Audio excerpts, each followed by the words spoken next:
Okay, so in this one I want to talk about mutations. And mutations can come about in this replication process. So as we're duplicating the DNA, sometimes the wrong letters can get put in. So if we would imagine this, like I'm replicating this strand and I'm doing my leading strand going in, and let's say instead of putting this adenine in here,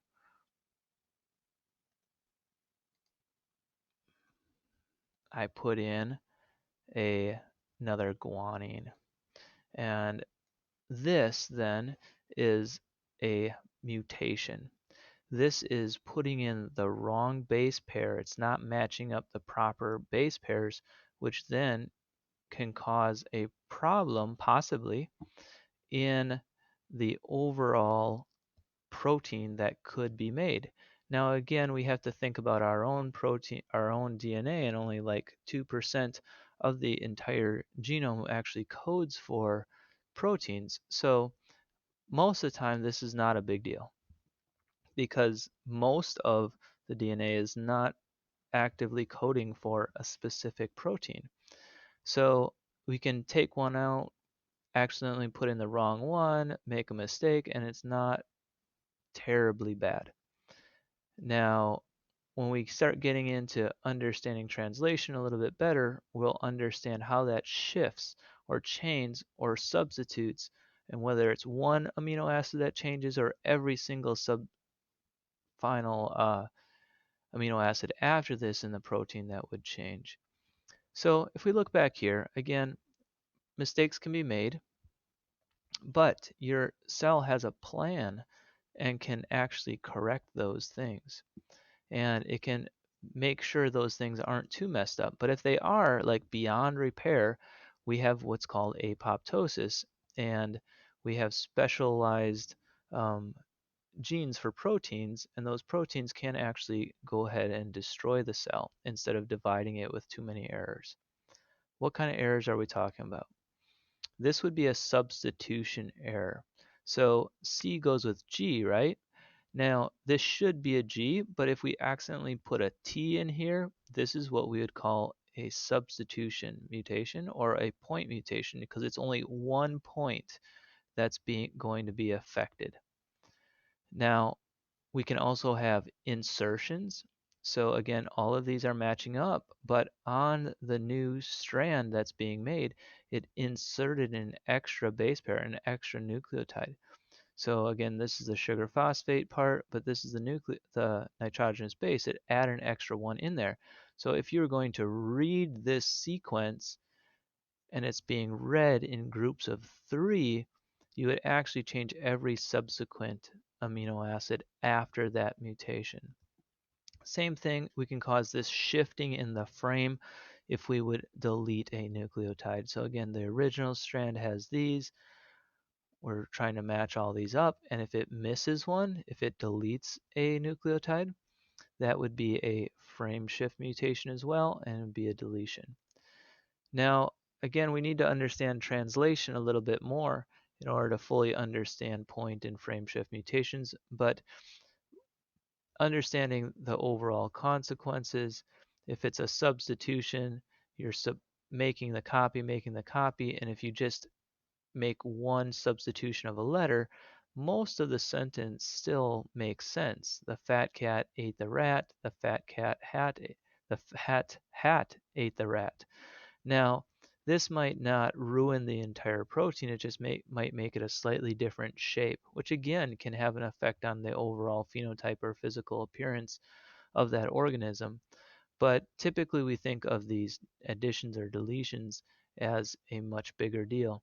So instead of right here, instead of this FAT, this took out the F. Now what happens to the overall sentence? If you delete a letter, you're not making sense out of very much. You change all this other amino acids to gibberish, and that can ruin the entire structure of the entire protein, and you lose whatever functionality that protein had. So again, we kind of were making those repairs in this G2 phase, but let's watch some videos. Mutation is extremely common. As a cell copies its DNA before dividing, it makes occasional typos. Most commonly, a single base is substituted for another. Sometimes a base is deleted, or an extra base is added. The cell is able to repair most of these typos, but each round of cell division introduces a few changes that are not repaired. When DNA changes occur in cells that will give rise to eggs or sperm, they can be passed down to offspring. Each one of us has about 60 new variations that were not present in our parents. People commonly use the terms mutant and mutation. So basically, we're all mutants. We all have about 60 different variations that didn't exist before, and sometimes that is no big deal whatsoever, and sometimes it can have bad consequences, and sometimes it can actually add variation to the gene pool because different things can be expressed in different ways, which may be advantageous or may just add variation. And understanding how often mutations happen can also lead us into this world of understanding evolution. So we can compare how closely related individuals are based off of the similarities and differences in their genotypes. They are inherited in very different ways. They are all prone to mutation. Errors can be made during the DNA replication process. These errors are called mutations. Some mutations cause disease, but most are harmless.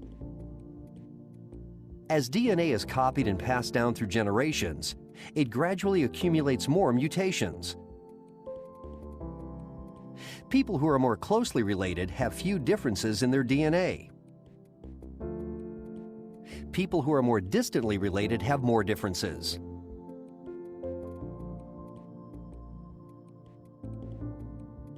Mutations are the root of human variation. They are the source of differences among all the people of the world. Since 99.9% of the human genome is exactly the same across the whole human race, looking at the 1/1000th that tends to differ between individuals gives the most information. When analyzing DNA for genealogical purposes, there are specific regions that can be especially informative.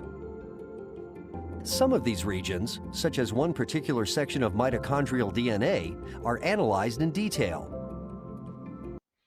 And again, when we analyze similarities and differences, we can see how closely related um, organisms are to one another in like pedigrees or family histories, but we can also see similarities and differences between species as well, because many different types of species have the same genes, but they might be expressed in very different ways.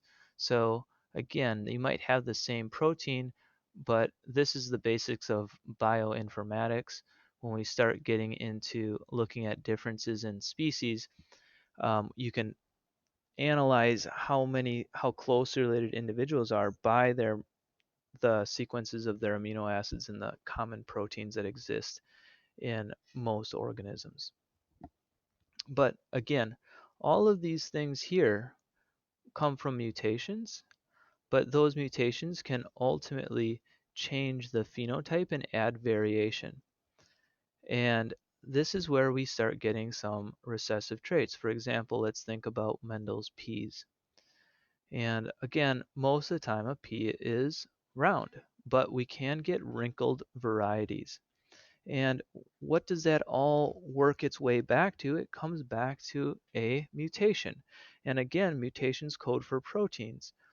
And there's an enzyme that causes starch as it's being stored to branch.